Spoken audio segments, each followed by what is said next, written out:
नमस्कार दोस्तों। माता महाकाली शमशान वासिनी है, रौद्र स्वरूप वाली हैं। ऐसी धारणा रखने वाले सभी लोगों को मेरा ये वीडियो डेडिकेटेड रहेगा। नमस्कार दोस्तों, मेरा नाम है शिखा शर्मा और मेरा ये चैनल डेडिकेटेड है माता महाकाली को।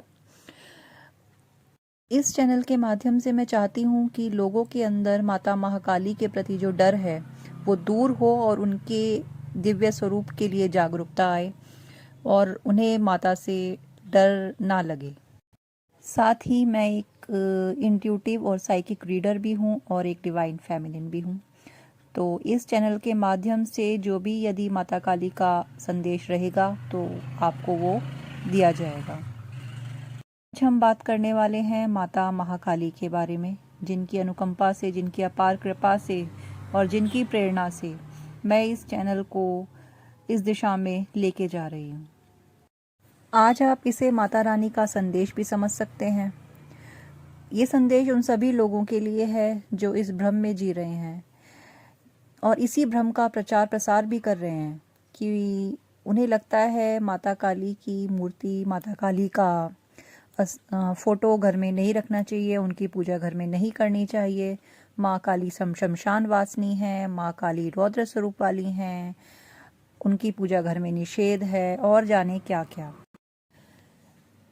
इस वीडियो में आज मैं आपको अपने खुद के अनुभव, अपने खुद के एक्सपीरियंस माता काली के लिए जो भी रहे हैं वो मैं आज आपको बताना चाहूँगी। माता काली एक ऐसी जागृत देवी हैं जो कलयुग में, जिस प्रकार हनुमान जी जागृत हैं, चिरंजीवी हैं, उसी प्रकार माता महाकाली जागृत हैं। माँ हर स्वरूप में माँ होती है और माँ कभी भी अपने बच्चों का बुरा नहीं करती। माता काली से डरने वालों को मैं ये कहना चाहती हूँ कि अगर आपको माता काली से डर लगता है या आप उनकी पूजा नहीं कर सकते, और तो मेरा मानना तो यही है कि अगर आपके मन में पाप है, छल है, कपट है, आप झूठ बोलते हैं, तो अवश्य ही आपको माता से डरने की ज़रूरत है। क्योंकि माँ एक तो जागृत देवी हैं और माँ सत्य प्रिय हैं। ठीक है, तो जो सच बोलता है, सही रास्ते पे चलता है, सच्चा इंसान है, जिसका दिल साफ है, उस इंसान को माता काली से डरने की बिल्कुल भी ज़रूरत नहीं है। बल्कि मैं तो ये कहना चाहूँगी कि देखिए, कलयुग है। ठीक है, कलयुग में कहते हैं ना, बाहर के किसी इंसान को आपसे परेशानी नहीं होती। आपकी खुशियों को देख के कोई बाहर का इंसान इतना दुखी नहीं होता जितना आपका खुद का घर में आपके साथ रहने वाला परेशान हो जाता है। क्योंकि कलयुग एक ऐसा युग है जहाँ पे भाई भाई का दुश्मन है। ठीक है, दिखाते सब प्रेम है, लेकिन कई बार ऐसा भी हो जाता है कि अपनों को अपनों की खुशियों से जलन होने लगती है, और जाने वो क्या क्या ऐसी हरकतें करते हैं इस जलन के में आके कि आप बर्बाद हो जाते हैं, आप कहीं के नहीं रहते और आप समझ भी नहीं पाते कि आखिर ये मेरे साथ हुआ क्या। कलयुग में तंत्र और तांत्रिक क्रियाओं का जितना दुरुपयोग किया गया है, शायद ही कभी किसी युग में किया गया होगा, ये ऐसा मुझे लगता है। और इसीलिए मुझे लगता है कि हर घर में माता काली की पूजा होना अनिवार्य है। क्योंकि जब माता काली की हम पूजा करते हैं तो माँ हमारी हर ओर से सुरक्षा करती हैं। बिल्कुल माँ अपने बच्चे को उसी प्रकार से प्यार करती हैं जैसे एक जन्म देने वाली माँ दर्द सहकर अपने बच्चे को जन्म देती है और उसे खरोच भी नहीं आने देती ना, उसी प्रकार कभी आप माता को दिल से पुकार के तो देखिए, कभी आप उन्हें अपनी माँ मानकर उनकी पूजा करके तो देखिए। आपके हर दुख में, आपके हर सुख में, आपकी हर तकलीफ में माँ हर पल आपके साथ रहती है।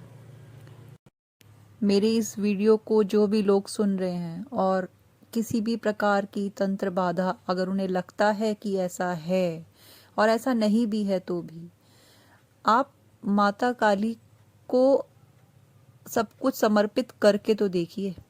आप उनकी शरण में जाके तो देखिए, आप अपने जीवन में इतना परिवर्तन पाएंगे कि जो आपने शायद सोचा भी ना होगा। और ये बात मैं सिर्फ इसलिए नहीं कह रही हूँ कि मुझे ये वीडियो बनाना है नहीं, ये बात मैं इसलिए कह रही हूँ क्योंकि मैंने माता की कृपा को साक्षात अपने ऊपर महसूस किया है, अपने घर में महसूस किया है। एक वक्त वो था जब मैं भी इसी भ्रम का शिकार होती थी। हालांकि बचपन से मैं जब माता काली की मूर्ति को देखती थी तो मुझे ऐसा अट्रैक्शन सा फील होता था, लेकिन क्योंकि बचपन से यही सुना हुआ था कि नहीं, माता काली की पूजा तो घर में नहीं हो सकती है, ये तो रौद्र स्वरूप वाली हैं, तो इसी डर को मेरे अंदर बिठा दिया गया। और जब मैं बड़ी हुई, मेरी शादी हुई, बच्चे हो गए, फिर मेरी लाइफ में एक मोड़ ऐसा आया कि जहां मेरे चारों तरफ सिर्फ अंधेरा था। इतनी नकारात्मकता, इतना डर, इतना भय, इतनी मैं नेगेटिविटी चारों तरफ, रात में सोना मुश्किल, दिन में, रात में सोना तो दूर की बात है, इवन घर में आप अकेले दिन में रह नहीं सकते थे। इतना बुरा मेरा हाल था, मेरे घर का हाल था। लेकिन माता काली की कृपा रही होगी कुछ तो मुझ पे, तभी मैं उनकी शरण में जा सकी। फिर मुझे अंदर से प्रेरणा मिली कि जो हो जाए इसका इलाज सिर्फ माता काली ही कर सकती हैं और ये कोई और नहीं कर सकता, क्योंकि मैं थक गई थी।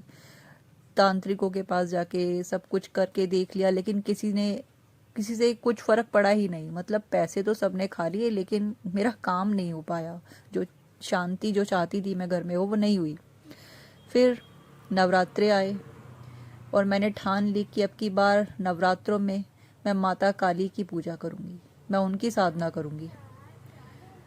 और मैं माता काली के एक शांत स्वरूप को मैंने इंटरनेट पे खोजा और उसकी प्रिंट निकलवा के मैंने उसको अपने फ्रेम करवा के मंदिर में स्थापित कर लिया। स्थापित क्या कर लिया, मतलब ऐसे ही रख लिया, ठीक है। और मैंने माता काली की पूजा नवरात्रों से शुरू करी। मैं आज, मतलब टाइम तो लगता है, वक्त तो लगता है। देखिए, समय बदलने में हर इंसान का वक्त लगता है। जब आप अंधेरे से चारों तरफ से घिरे होते हैं ना, तो आप धीरे धीरे ही उससे निकलते हैं, ठीक है। माता काली को जब से मैंने अपनी माँ मान लिया, हर बात, हर सुख, हर दुख मैंने माता को ही समर्पित कर दिया, तो माँ ने मुझे इतनी कृपा दिखाई, इतनी कृपा दिखाई। जिस घर में मेरे बच्चे अकेले रहने से डरते थे, रात में सोने से डरते थे, जहाँ रहते थे सब एकजुट बना के एक ही कमरे में, इतना भय लगता था हम लोगों को, आज वही घर है, मेरे बच्चे आराम से रहते हैं, कोई डर नहीं है, कोई दुख नहीं है। शारीरिक समस्याएं जो तंत्र के कारण हो गई थी मेरे बच्चों को, वो दूर हुई, मेरी खुद की शारीरिक समस्याएं दूर हुई, आर्थिक दूर हुई, ठीक है। और घर में इतना अच्छा वाइब्रेशन, पॉजिटिविटी आई कि सारी नकारात्मकता माता ने दूर कर दी। और मैं सच बताऊं ना, तो मैंने ऐसा कोई खास कुछ किया नहीं, पता नहीं माँ ने इतनी कृपा कैसे की।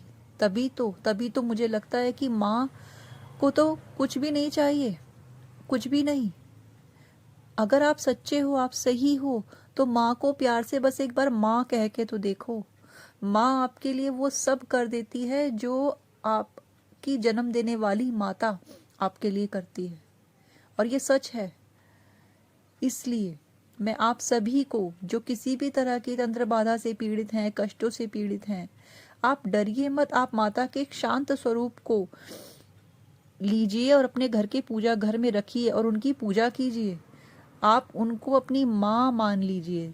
आप देवी की तरह पूजा मत कीजिए, आप रौद्र स्वरूप की मूर्ति घर में मत लाइए। अगर आपको फिर भी मन में वो है तो आप शांत स्वरूप की पूजा कीजिए, और आप खुद अपने जीवन में इतनी सकारात्मकता, इतना चमत्कार धीरे धीरे होता देखेंगे ना, कि आपकी सारी समस्याओं को माँ जड़ से मिटा देगी। यहाँ एक चीज़ और मैं कहना चाहती हूँ। देखिए, लोग कहते हैं कि माता काली की पूजा करने से ना आप अकेले हो जाते हो, ठीक है, आपके रिश्ते खराब हो जाते हैं, आपके संबंध टूट जाते हैं। तो अब यहाँ पे सोचने वाली बात ऐसी है कि देखिए, माँ कभी अपने बच्चों का बुरा नहीं करती। संबंध कब टूटते हैं, रिश्ते कब खराब होते हैं? माँ की आप जब पूजा करते हैं ना, तो माँ आपके सामने आपसे जुड़े हर एक रिश्ते की सच्चाई लाके रख देती है। माँ आपको हर एक इंसान का सच आपको आपकी आंखों से दिखाएंगी। आप खुद समझ जाएंगे कि ये क्या हो रहा है, आप समझ जाएंगे। ठीक है। और जब आप किसी रिश्ते की हकीकत जान जाते हैं ना, तो फिर आप खुद ही उस रिश्ते से अलग हो जाते हैं। इसमें माँ का क्या दोष है? ये दोष तो आपके उन झूठे रिश्तों का है जो आपकी ही पीठ में छुरा भोंक रहे हैं और आपके ही अच्छे बन रहे हैं और आपका ही फायदा उठा रहे हैं। तो ये तो आपके लिए अच्छा है ना। तो इसलिए यदि आप सच्चे हैं, ईमानदार हैं, तो आपको माता से डरने की जरूरत नहीं है। डरने की जरूरत सिर्फ उन्हीं लोगों को होती है, डरने की जरूरत सिर्फ उन्हीं लोगों को होती है जिनके मन में पाप है, ईर्ष्या है, जलन है, जो बुरे कर्म करते हैं, लोगों को धोखा देते हैं। आज की इस वीडियो में मैं इतना ही कह सकती हूँ कि आप यदि परेशान हैं, यदि आप तंत्र बाधाओं से परेशान हैं, तो माँ की शरण में जाइए। माँ को अपनी माँ की तरह पूजिए, अपनी माँ की तरह ही उनकी सेवा कीजिए और सब कुछ उन्हीं पर छोड़ दीजिए। मिलते हैं अगले वीडियो में।